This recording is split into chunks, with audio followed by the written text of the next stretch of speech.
กับพี่ก็แถมให้โอเค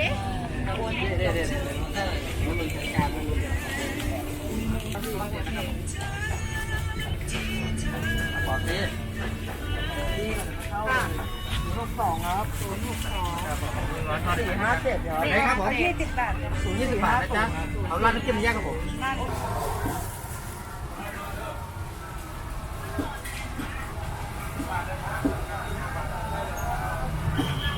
เป็นนี่นะเป็นอยากรู้แต่ว่า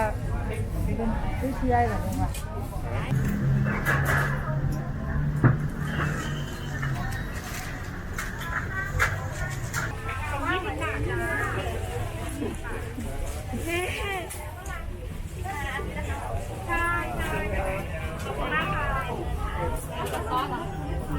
กินหมูมันละ3 บาทจ้ะ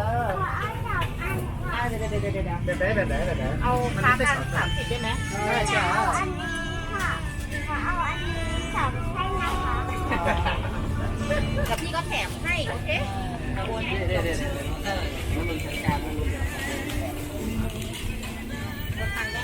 ใช่ครับ นี่คุณลุงแถมให้เด็กดูนะ ในถุงแล้วนะสแกนตรงไหนเอ่ยโอเคจ้ะขอสิ02ครับ062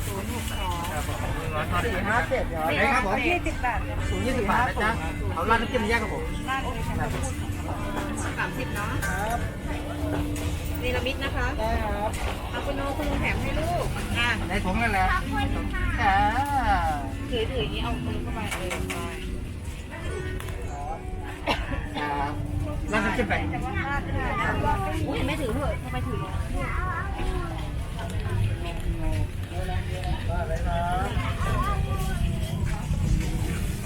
ค่อยเลยวะฝุ่นวะก็ที่เนี่ย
เอาซื้อขนมจีนดีกว่าผัดไทยข้าวต้ม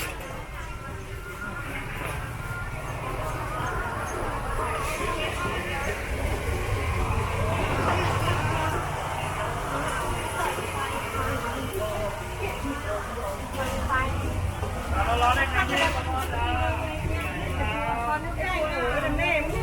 ตกแป๊บเดียวช่วง3 เดือนจนเขียวปลานะครับใส่ถุงน้ำ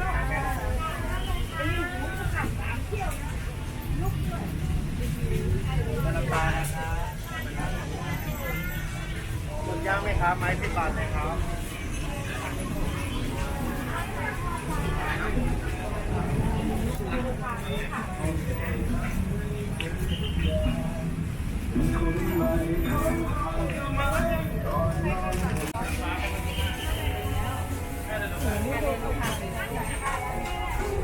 160ได้ไหมพี่160เพิ่มหน่อยนึงนะเดี๋ยว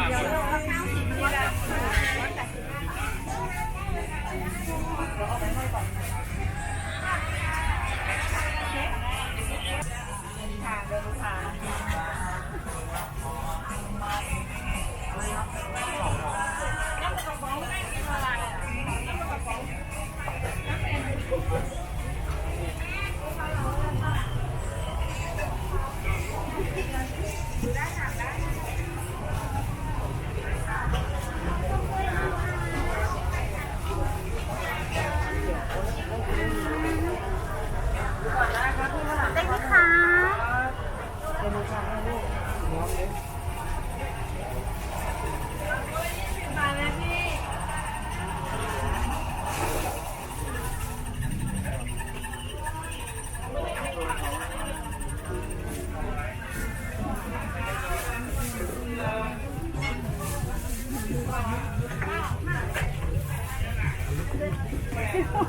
เราเลี้ยงว่าอะไร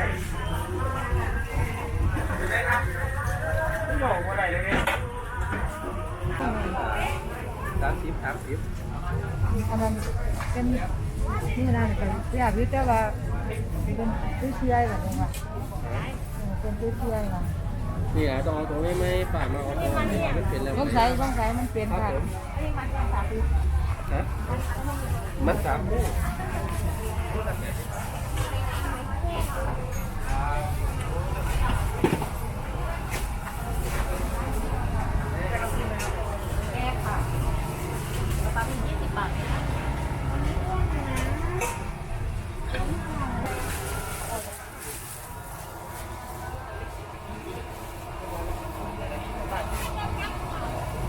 เป็นร้อยค่ะ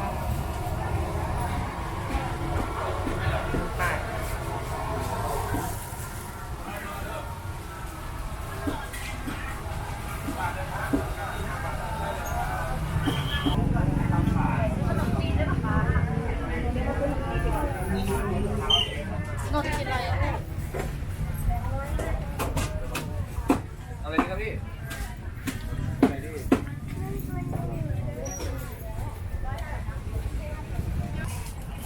ใส่เลย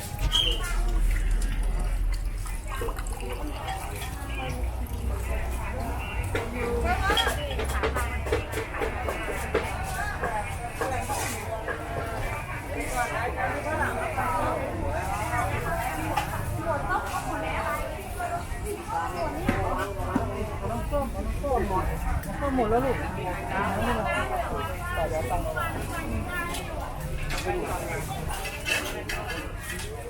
อันนี้วันที่เขาอยู่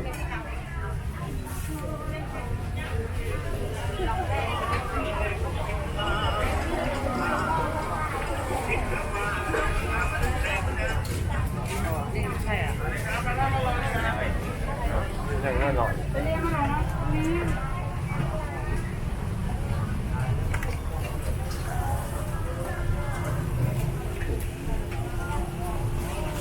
ไก่ย่างไม่มีหนังแล้ว มัน อ่ะ มีข้าวเหนียวหมูทอดตรงนู้น เรามาซื้อหนังไก่ย่าง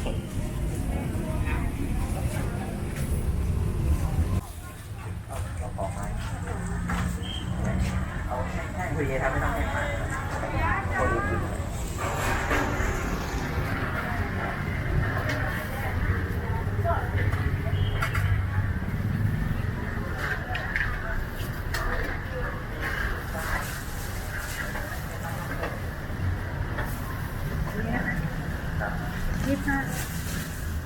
นี่สั่งกี่ไม้นะคะ สองค่ะ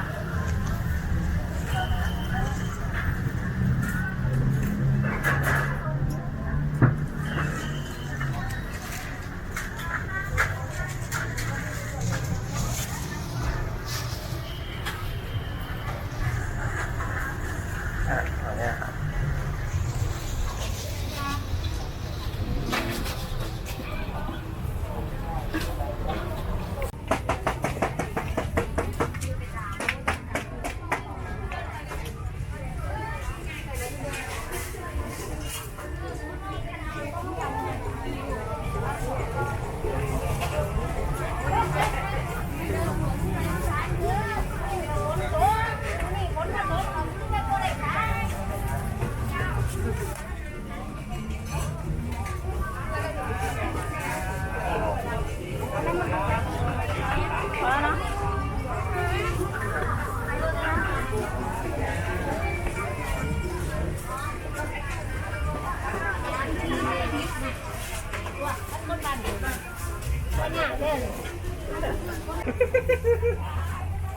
ได้ว่าเป็นเศร้าไง